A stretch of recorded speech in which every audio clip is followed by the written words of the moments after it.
Awesome. Well, welcome back to another interview with one of our DLI students. I'm excited to have Amanda with me today, and she is currently enrolled in DLI and just doing incredible things. And so, would you mind just sharing with us a little bit about who you are, where you're currently serving, the church you're serving in, and maybe also what you do for work as well?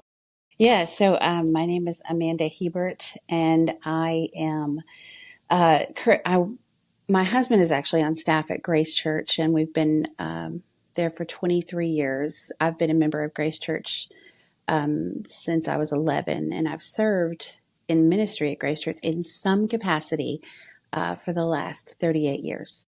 I Wow. started teaching kindergarten whenever I was 12, and so I've done just about every ministry that a church can do, save men's ministry. I've done prison ministry.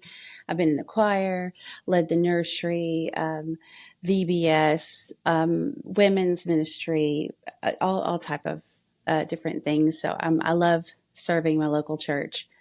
And I am a mom of three kids. I have a kid that just graduated high school, and I am also a volunteer coordinator for hospice. I've done that for almost 8 years now. I'm sorry, almost 9 years now. I did it 5 years before my kids were born. And then after they got settled in school, I came back to it. And God really opened the door for me to do that. I love hospice. If you don't know what that is, Hmm. it's where we work with terminally ill patients who have 6 months or less to live. I work with volunteers to spend time with our patients and their family members. I'm just kind of going through one of the most difficult times in their life. A lot of people think that hospice is like to usher in death, but they're really Hmm. not. They're there to provide support for physical, social, emotional, all of the needs that the patient and their family would have during that time. So it's a no-brainer. It's just an amazing place to be. The people that I get to work with are Hmm. amazing, and so that's really what sold me in the beginning is the nurses. They love, I mean, that people would choose to come alongside people in such a difficult time. I just want to support them. So, yep, that's That's inc- me. That's incredible. So a lot there served. You said you started teaching the kindergarten class when you were 12. Yes. I That's don't know if they learned amazing. anything, but I I tried. love it. I love it. I grew up in a similar fashion. So it's like, hey, you're in middle school, you teach the Yeah, elementary school kids. absolutely. You're in high school, you Absolutely. teach the middle school kids. That's I right. love it, and I resonate with you as well with the hospice. I was actually going to step into a career there and ended up not following that, but it is such an incredible opportunity to minister to people, and like you said, just such a a painful but unique time of life where honestly a lot of people, sometimes the support starts to fade a little bit after a while, and so having those Yeah. people that are just consistently there Yeah, is amazing. definitely. Well, you mentioned to me before that, and even here on the call, that you have a lot of experience, served in a lot of different places in the ministry and in church, and you were kind of looking at what's next for you, and that's how you found DLI. And so, could you Yeah. kind of just share a little bit of your heart and what you were thinking during that season of Yeah. So looking for one thing, next? definitely being involved or working where I work, you are constantly faced with your temporary how temporary life is, just how short life is, and so I think it was just a phase. We had a lot of patients that were my age or younger, and it just it's a pusher of I'm almost 50. What have I done? And I know I've served a lot, but I just feel like there's so much more, that God can do, especially in this season. There's so many hungry people, but I feel like um, I wasn't growing, Mm. and I needed something in my life to help me to grow. And so, obviously, being in Grace Church and having Pastor Landon Galloway Dr. Landon Galloway. I knew him before he was a doctor, but having Dr. Landon Galloway as one of our campus pastors, being so connected with destiny, it was just an easy for me. This, or I'd really considered going back to school for so long. And when I looked into destiny, I was like, this is a perfect, just leaning into that, continuing my education. So that's really what pushed me, is the feeling that I was ready to grow. But I'm not doing that on my own. And I needed some, Mm-hmm. Accountability and all of that. Right. I think so many of us have that desire and maybe do things on our own, read books and listen to Yes. podcasts or courses or things. But I know, just speaking for myself, that accountability part is so helpful, even if it's just a little nudge of Yeah. not overbearing, but just, hey, every week or every 2 weeks or every month, you have this consistent flow. Yeah. Because again, I know for myself, I have young children. I have a 5-year-old, a 3-year-old, and another on the way. So Mm, life's moving pretty fast, and yes. my reading time and things like that can fall to the wayside. Yeah. So I think DLI does a good job of just that, kind of keeping you on a consistent track. Yes. Yeah. I was very grateful for that. My, you can have a relationship with the Lord. Because definitely being a parent, the quiet time in my house was between 3 and 5 a.m. And so I've definitely been up a lot during that time. But I just really felt like there was so much about his word that I hadn't learned. Mm. Even being in church my whole life, there was so much I didn't know. And so that was a real pusher for me as well, to really dig in and not, I can consume preaching and, teaching and all of that. And I love that. But at a certain point, for me, it felt like this needs to be more personal. I need this for myself. I need to put this word in, and I really Hmm. feel like DLI has really helped me to do that too. I resonate with that so much. I love listening to preaching and all those different things, but getting it for yourself. Yeah. And also that 3 to 5 a.m. That's real. It's so People real. ask, they're like, I have these bags, and people are like, "Are you tired?" And I'm like, "Yeah, I've been tired for about 5 years, 6 years. And I think I have about 15 or 18. 16 to go." Oh, from what I hear, it's just never ending. It's your whole life. So Right, right. that's awesome. Was there a specific moment? I know you mentioned your work and maybe feeling that you weren't equipped. Was there a specific moment where you realized, I really need to up my education or my knowledge, or was it just more of a, over the course of time, you realize that this is something I need to work on? Or was there maybe a specific moment that was a catalyst? Well, yes and no. I went to a conference last year in March, and it was a women's conference, and it was incredible. And it was one of those times where I just really had a moment with God, and I um, I just asked Him to, like, literally break off the things of me, to literally break me and mold me into the person that He wanted me to be. And so I would say that was a big catalyst for that.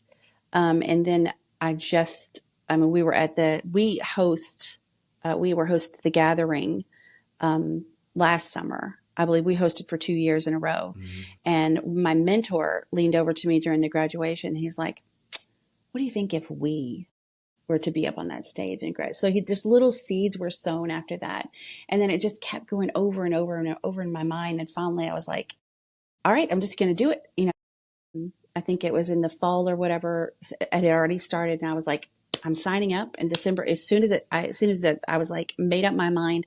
I just signed up for it, and my husband's like, I was like, hey, I just want you to know, we're going to be paying for DLI because I'm going. And had I thought about it anymore, I wouldn't have, because it was my son's last semester of school. And so I'm working full time, and I'm planning graduation and doing all the Mm-hmm. things that come with that. And I'm leading serve teams, and I'm prepping for VBS. Had I thought about it, I wouldn't have done it. But I'm really glad that I did, because even as crazy as it was, it has been a really incredible experience, and I'm really excited about next semester. Wow. Well, it seems like it's already making such an impact in your life, even in your career. It seems like you're making an impact on the people around me. You shared a little bit with me about a Bible study and some things that are Yeah. happening. Yeah. Would you just mind just sharing with us a little bit of how that started? How's that Yeah. going? The impact that it's making? Absolutely. So just to give you a little bit of background, um, I do work in hospice. We work for a large corporation. Unfortunately, a lot of corporations are not led by people who are led by God, and they're led by the almighty dollar. And so I've witnessed a lot of things that are not honoring to God. I've witnessed a lot of backhandedness and just manipulation and all that type of stuff, which really made me feel like I was in a toxic environment. And I begged God to let me out of Mm, this place because I didn't want to be here, because that was not, this is not where my ideal place to be, to work and to be able to do ministry was. And he just began opening more doors here than anywhere else. And so um, I remember one of the first things that he did is we start our morning every day with something called stand up. And we have chaplains who will start the day with prayer. And they asked me to be one of those people. I'm not a chaplain, but they asked me to be one who would do prayer. And so I got to start doing that. And then the next thing, well, probably in a year later, a woman who was being promoted to my supervisor um, asked me if I would start a Bible study. And I was really blown away because one, we have 4 or 5 chaplains who work here. She didn't ask mhm. them, she asked me.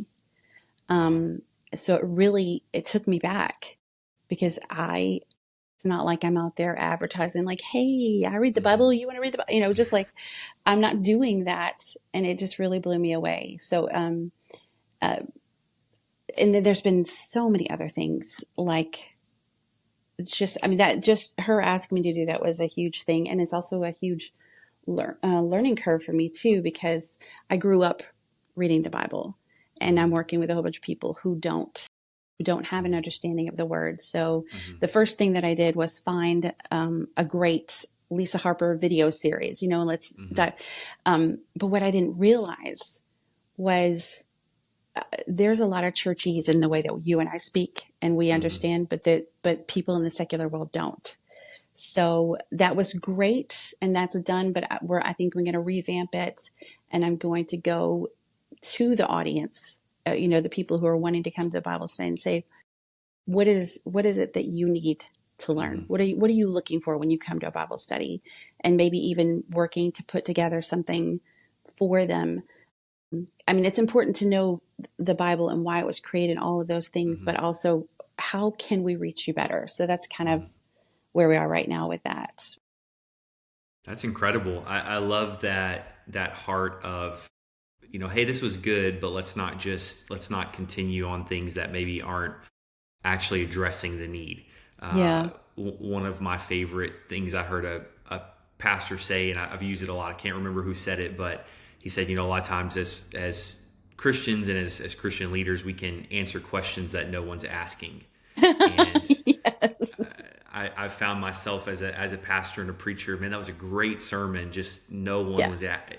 I answered a lot of great questions, but Right. they just don't have those questions. Yeah.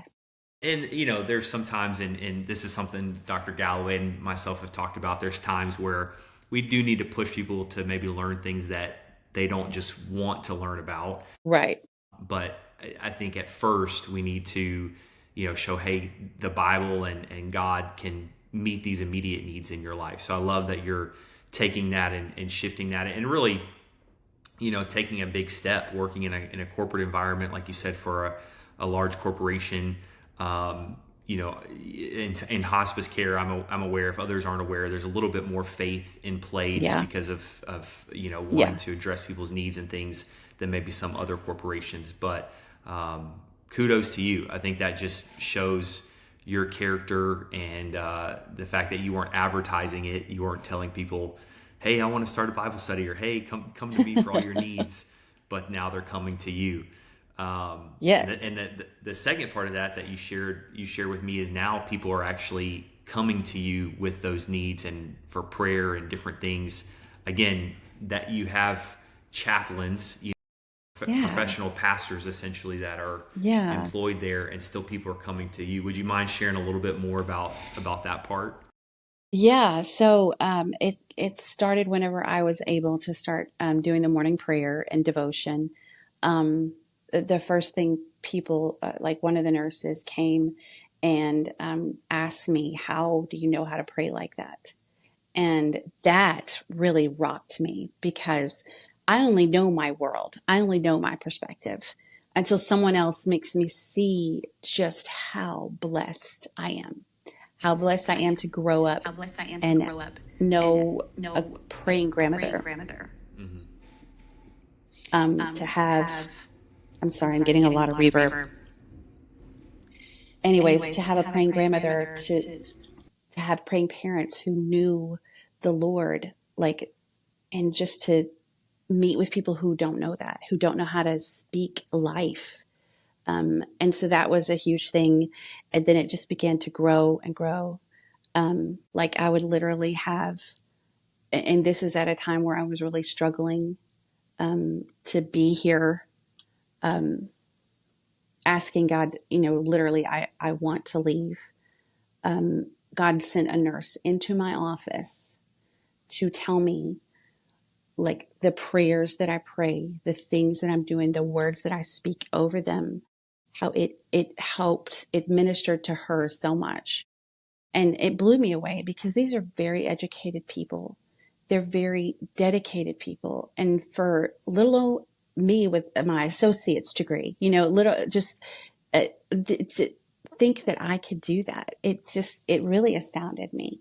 And he continued to do that. It was nurse after nurse. It was volunteers who are coming with issues in their family and just sitting down and talking to me and just opening up.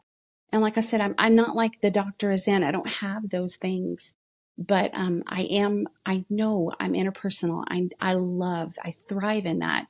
And God is just using that. He put an agnostic in my office, one of my interns who came in, and she did not believe in God. She didn't want to hear about God. And she was with me for 4 months. She has become we have an incredible connection. We're great friends. She had to move away to Oklahoma. She still calls me. And she told me, before I left, she told me that she believed that God put her in the office. That it was one of the most impactful things that's ever happened. And that just blows me away, to think that I could do that here in this office where it's been such a struggle because my passion and purpose is in my mindset. It's outside of here, but he continued to show me over and over and again. Even this morning, I'm walking down the hall and I hear one of the ladies say, "Oh, you need Amanda to pray for you about that." And so I turned around and I go back in the office and I'm like, "What do we need to pray for?" And God just begins to use me to speak life and teach people how to walk out of bitterness and resentment. I mean, all the things that he's walked me through, not because I study all of this, it's my testimony because I've walked through getting out of bitterness and letting go of things like that he has walked me through that, and that he will literally use that for other people. It's blown me away. Wow. I mean, it doesn't get any better than that. I mean, people, agnostics, people coming, just the chatter in the office. Hey, we've got the answer for you. You need Amanda to pray for you.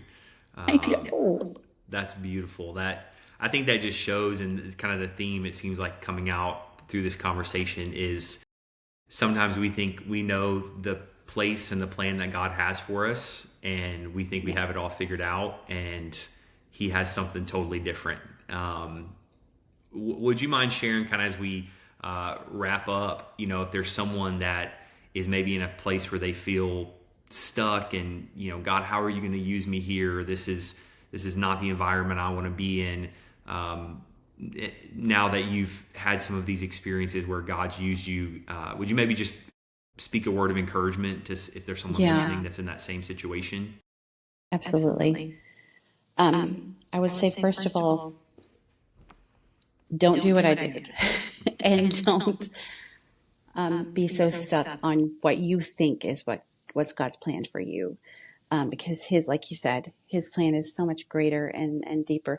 I kind of relate it to like when you get married or when you have children, we have this idea like for the wedding day that it's going to be, incredible and perfect and all of these things. And you find out really it's just a normal day. But the things that come with it, the getting married, the marriage is incredible. And the having children, the moments, because yes, it's hard. It's incredibly difficult, but the moments that you get with them and the opportunity you get to pour into them is like nothing you've ever witnessed in your whole life. And you wouldn't trade it for anything. I think it's the same thing. Sometimes we idealize or we put on a pedestal who we could be if God actually used us. But the truth is that we are a light in a dark place. This is what we're supposed to be. And so we can't be a light if we're trying to avoid the dark places. Like I'm trying to, like, it's toxic, God, it's toxic. I remember literally walking through my house and praying, and I was like, God, seriously? You want me here? And he said, do you remember Daniel? And I was like, okay, you got me. Lord, I apologize. But I would just encourage you that first of all, we don't have to beg and plead for God to use us. We just have to be willing, open to share your faults, your failures, your struggles, and how you overcome. And it's literally by the word of God and by our testimony. And it has just astounded me, the doors that God has opened into the lives of others just by being willing to pray or just being who you are. Like I said, I wasn't trying. I just love people, and I do love where I am, but I know that he has more. And in this season, I am learning to just lean into that valley area, he's not that it is, he's using me right now, but I know that there are greater things to come. I know that I have dreams. He's given me dreams that will be fulfilled. But I think right now, the scripture that really has resonated with me is when I'm faithful in the little things, that he will make us ruler over great things. So anyways, that's what I would say. Don't beat your head against the wall. If you feel like you just keep doing that, learn quicker than I did and just turn around and look for, okay, God, where is the opportunity? I don't want to look for what I'm looking for, but I want to look for where you want me to go. That's beautiful. It reminds me of probably my favorite character in passages in the Bible is Joseph. And, Joseph is in Egypt. He's in the foreign land. He thinks his life's over. And time again, God proves this is exactly where you need to be. And then he ends up saving his family, the original, the whole point, in a way that he never thought he would. So God always works it out. We're faithful in those small things, small group here, a prayer there, and God continues to open those doors. Absolutely.